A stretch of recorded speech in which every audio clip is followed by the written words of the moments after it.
ఆదరిస్తానండి. దేవుని ఎదుట సకల పరిశుద్ధుల ఎదుట సంఘము ఎదుట సంఘ పెద్దల ఎదుట ప్రమాణము చేయుచున్నాను. ఏం చేసినావు బాబును? ఎవరికి?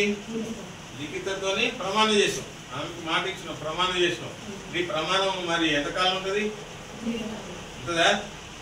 ఆమె చెప్పు, చెప్పు. నా ప్రమాణం చేసినా నా ప్రమాణం జీవితకాలం అంత ఉంటుందా? చెప్పు.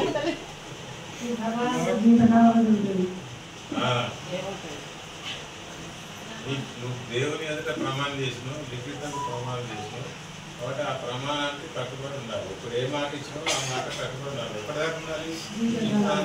ఉండాలి. వాళ్ళ మాట తప్పదు. చూడండి అట్లానే ఇట్లానే అని మాట మార్చవుగా. తీసుకో మైక్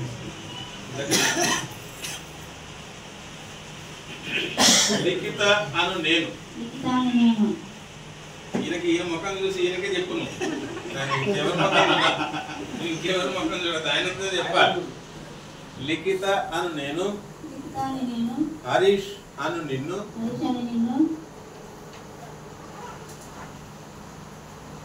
పరిశుద్ధ సంఘములో నీకు ప్రమాణం చేస్తున్నా. ఇది మొదలుకొని మనిద్దరము బ్రతికి ఉన్నంత కాలం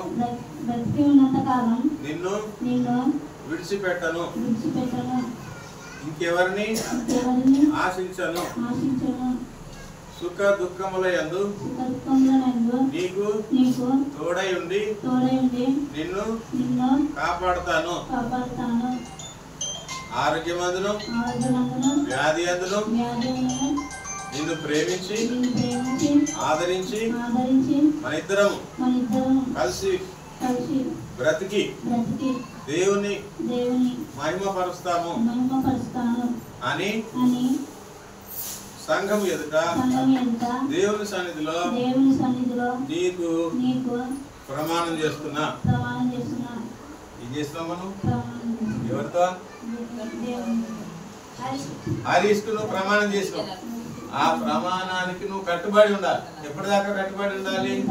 జీవితాంతం ఉంటావు. మరి అట్లా ఉంటేనే దేవుడు మెచ్చుకుంటాడు, దేవుడు ఆశీర్వదిస్తాడు. వీళ్ళిద్దరూ కూడా ఒకరితో ఒకరు ప్రమాణం చేసుకున్నారు దేవుని సన్నిధిలో. మీ ప్రమాణానికి కట్టుబడి ఉంటే దేవుడు ఆశీర్వదిస్తాడు. మీ యొక్క వివాహము దేవుని దృష్టికి ఘనమైనదిగా ఉంటుంది.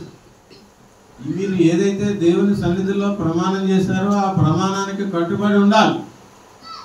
ఉంటే మీ వివాహము దేవుని దృష్టికి ఘనమైనదిగా ఉంటుంది.